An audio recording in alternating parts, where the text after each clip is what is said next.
Hey, Speak Easy podcast listener. So I'm super excited about this conversation because, okay, so let me put this out there in the front of this episode. I am an introvert, yes.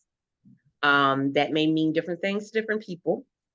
Uh, but one of the things that it means for me is that there are moments where I go into a meeting, I go into a training, even some of these webinars and virtual classrooms, and I go, this could have been an email. Honestly, this is an honesty moment. This could have been an email. This could have just been a book, and you sent me the book. I don't think we really needed to do this as a training. And I think that's why today's episode is going to be really interesting because I've always been told that as a trainer, people have a different experience in classes and webinars and things that I've done. And I never even thought that, okay, maybe people don't understand what it means to be at the front of the stage. So, with that being said, I'm super excited about my guest for today. Hello, Diana. How are you? Hi, Altovise. Great to be here. Thanks so much for having me. My pleasure. I'm sure this is going to be a interesting conversation because as the introvert, I wasn't always comfortable in being in the front and of the room, but I've kind of had to learn some things along the way. So before we jump into all of that, uh, tell the studio audience a little bit about yourself. Yeah, so my name is Diana Howles, and we run our own company, Howles Associates. So we do virtual coaching, virtual training, virtual presentations, all things virtual. And I guess Altovise, I started out as a corporate trainer, and I did start in person with in-person training. And then this idea of virtual training came along actually back in 2000. So I've been doing it for 20 years. But back then we called it web conferencing. And there were some platforms back then. Zoom didn't exist back then. Microsoft Teams didn't exist back then. WebEx did. But there were some tools that actually aren't around anymore that we started using. And I was very attracted to this medium where you could reach people virtually, right? Through the internet and through online. And anyway, so we've sort of evolved over the years. And then when the pandemic hit, everyone really needed assistance. So it's been really fun to see how that industry has evolved. So true. And, I think one of the things that I have to say for me has been a driving force, has been I started with doing live streaming and moved into doing video training and online meetups and things of that nature. And so Right. the practice was me literally on platforms like Blab and Periscope and dealing with trolls and all types of other things, Yeah. but kind of getting the hang of it. So first things first, because there are so many people that fear this industry. They fear anything when it comes to standing, because we know, listen, standing on stage and speaking is the number one fear, right? Right. They fear this. What would you say to them that are just like, okay, maybe if I just like, how do I get my sea legs, as they would say? Right. And Altaviz, I know you've written a book too, contributing author to Speak Up too, as a book. I think for most people to realize when you focus on the other, you focus on, in this case, the audience or your learners. It's not about you, it's about whatever you can do with the platform, with the tools, with your content, with your instructional design to help them do something, which would be your goals, right? Your learning outcomes. So if at the end of this virtual training, the goal is for you to be able as a leader to have a crucial conversation with your staff, we're going to be practicing that in virtual training. But again, the focus is on your audience, your learners. And I think that helps people kind of take a breath and relax and realize it's about you equipping others, not about you being on stage, if that helps. Ooh, that helps a lot.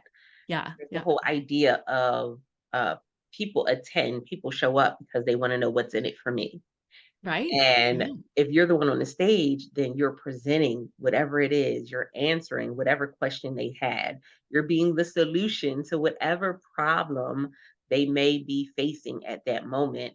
And it's definitely a really great perspective. And uh, when it comes to looking at speaking in general as a whole.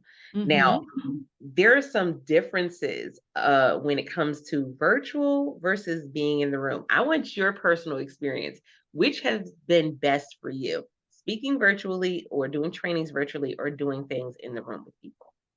I have to say, for our listeners too, I love them both, and so that might be hard to believe, but I really love the in-person energy. Right, you have more connections, you can more easily build rapport, you can have a lot of fun together. Right, if that laughing is in the room, it's contagious. But I also love virtual. I think because of the challenge. I know it's a challenge to work through a medium and create this new connection, and so I enjoy being able to figure out how to make that successful. And it is challenging, right? So easy for people with all these distractions when they're at home to be sidetracked or to check out or to start multitasking. So one of my recommendations for everyone is when people first start that virtual training, you get them involved doing something really easy and fun, right? So what I like to do is say, let me know in chat, what shoes are you wearing today? What are your feet wearing? And they'll type in, I'm barefoot or sandals or slippers or socks or shoes. But once they've done that in chat, I know they are more likely to do it again. And we're not letting them sort of habituate into being passive observers. We're getting them to be active right away, and we keep that momentum going. So it's changing that momentum, kind of getting over inertia, if you will, and going from there. So I would say in person is probably easier, but I enjoy the challenge of virtual training too. I love that too because it speaks to as a speaker, no matter how you're presenting, you have to know your craft. You have to Yes. own what it is that you do. And so that means knowing the platform. And I love that you just said that because when it comes to the virtual platforms, the chat is very important. But when we're in person, it's the call and response, right? So you have to actually know your craft. Yes, but also you have to know the platform that you're standing on. Yeah. Something that we kind of learn that over time. But even when I've taken classes on public speaking, that was not something that was a focus. Mm. That's a really good point. And Altaviz, I think you'd be interested in this too. I have seen, and maybe our listeners have seen this, and you as well, that you mentioned introverts, right, earlier. Introverts in an in-person classroom less likely to raise their hand, contribute a comment until they feel safe, like maybe in smaller groups, better to do that first and then vet out to the bigger group. But in the virtual training platform, introverts often find the chat less intimidating. And sometimes some of my introvert learners will be very vocal through chat. They'll say more in that venue than they would in the in-person medium. So that's really so exciting, right? To see how that can bring out some of your introverted learners. And then they have a voice and a place in the class as well. Oh, I love what you just said. One of the things I'm really big about is helping people to become unmuted. And Yeah, I love that. so, giving your audience a voice is so powerful. So we Yeah. know that having them in the chat is one way that we can give them a voice, during our training or during our virtual events or our class. But what are some other ways that we may be able to give them a voice Mhm. when it's a virtual platform? That's a great question. And what I've liked to do in the past too is, not to call them out as an introvert and not to give them that label in the class.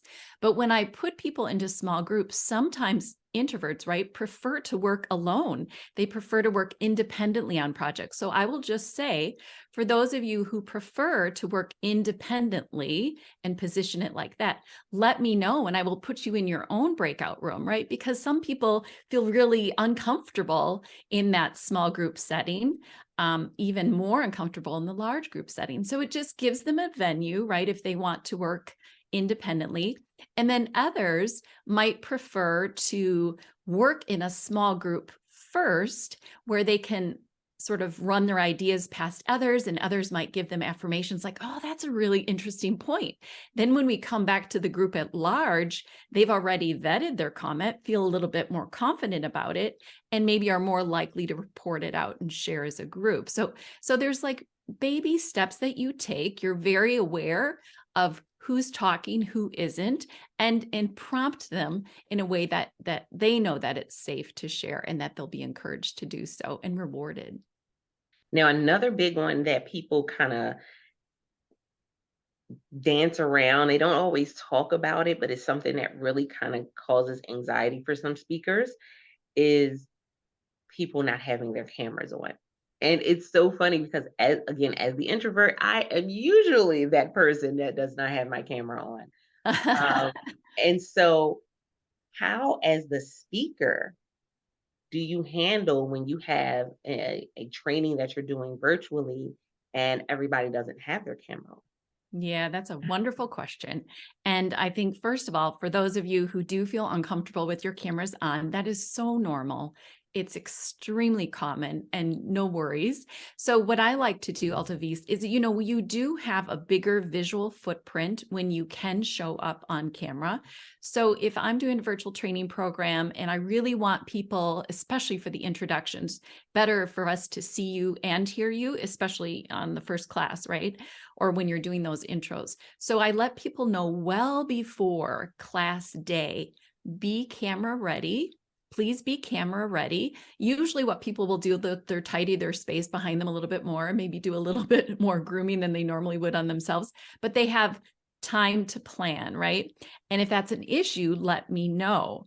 But then on class day, when you have people that do not turn their camera on, I never force learners to do that because we don't know if they were up all night with a sick child. We don't know if they didn't sleep all night because they were ill. Like, we don't know those circumstances, right? So I say always encourage and give a reason why, because adult learners always want to know why, but we never force. I had to laugh because adult learners always want to know why. Yes. Young adult learners always want to know why.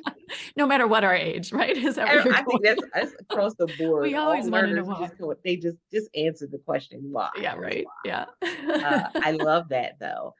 It's definitely we've seen some big changes when it comes to education as a whole. We've Yeah. seen big name universities go and start using platforms like Zoom and YouTube to be able to reach a broader audience, to be able to also put certifications out there, have Yeah. training, like bring more people to their particular school or campus. And the thing is, people are like, they don't know if there's really value in it. Hmm. I want you to speak to that a little bit because there's still some people who have some like reservations about, okay, is it really necessary to take this class? Or is this like, how do I know if this class is going to be one that's going to benefit me? Well, I think the educational system, you look at all these different systems that have evolved over the years. The educational system is the one system that really hasn't changed that much since, right, the Industrial Revolution. And Very we're true. still teaching people in a classroom, in desks, somebody's sort of speaking from the front of the sage on the stage. So what happened with the pandemic is it really helped to reset and help us rethink the way that we educate others. It opened up our palette of tools because now we have the ability, right, to reach people around the globe. So we've seen a lot more students come in from other countries because they can using that technology. But I can say too that the educational system, universities and colleges, have been a leader actually in hybrid kinds of learning. They've been doing Mm. distance learning for a long time. They call it distance learning. We call it e-learning. But they've been doing it longer than the corporate world in this idea of hybrid, where you have online and on-site participants at the same time. They've been doing that for a while as well and have like I said, have been a leader in that. Now corporate is following that lead and learning how to do hybrid training with a combination of both on-site and online, because we now have hybrid workplaces, right? Where some people are in the office a few days a week and some people work completely remotely. So this idea of learning how to do that well when you have that live mixed learning class. I love it. So, Speakeasy podcast listeners, this episode was one to encourage you. It was one to kind of give you a little nudge, a little push, because I hear so many people saying, I want to go back to school. I want Oh, to further my career. I want to start a business. I want to do all of these things. And we have so many things available to us at just literally on our laptop, on our phone. We mhm. always used to laugh and talk about Uncle Google and Aunt YouTube. Yes, you can learn a lot from them, but you don't always gain the same sense of community. You don't always gain the same level of support that you can in some of the other e-learning platforms. That's one of the differences that I've seen in us just Mhm. being able to Google something or check on YouTube, as opposed to us actually being in a community where we can ask questions, where we can go and kind of meet up and say, all right, even if we're meeting virtually, this didn't work for me. Yeah. You know, that community is so important. That's part of one of the dimensions of learning, social learning. We learn better, right? In that context of sharing with each other what we learned, writing about what we learned, applying what we learned. But yeah, that community, super essential. Excellent. Yes, most definitely. I know that it's been very essential for me, um, with being on the training side as Yeah. well as being on the student side. Hmm. And so I've seen that definitely take things to a whole new level. So if you've been kind of pondering if you should teach a class, if you should do, you should put some things out there, some webinars or something, then I definitely want you to make sure that you go ahead and connect with Diana. Diana, let them know how they can reach out to you and where they can find you at online. Sure. So our website is howlesassociates.com. That's www.howlesassociates.com. And you can also find me on LinkedIn, Diana Howles. But I do have a book called Next Level Virtual Training, Advance Your Facilitation. It's available on Amazon. And we just learned that it won an award, a silver medal award from the Axiom Business Book Award. So we're thrilled about that. And then have another book out just recently called Resilient Women in Life and Business. It's also available on Amazon. It was a #1 bestseller in 4 countries, the United States, the UK, Canada, and Australia. We have 18 women authors who co-authored that book. And I know, Altovis, you've been a contributing author too. So 18 women from all over the world sharing their raw stories about struggle and resilience and triumph. So hope you can check those out as well. Most definitely. And Speakeasy audience, of course, all of the links and stuff will be down in the show notes as well. Because I want to make sure that y'all get exactly what it is you need. Because guess what? There's something that you have that you understand, some wisdom, some experience that you can offer to the world. And you never know. Maybe it's time for you to start doing some webinars and some e-learning classes for people out there as well.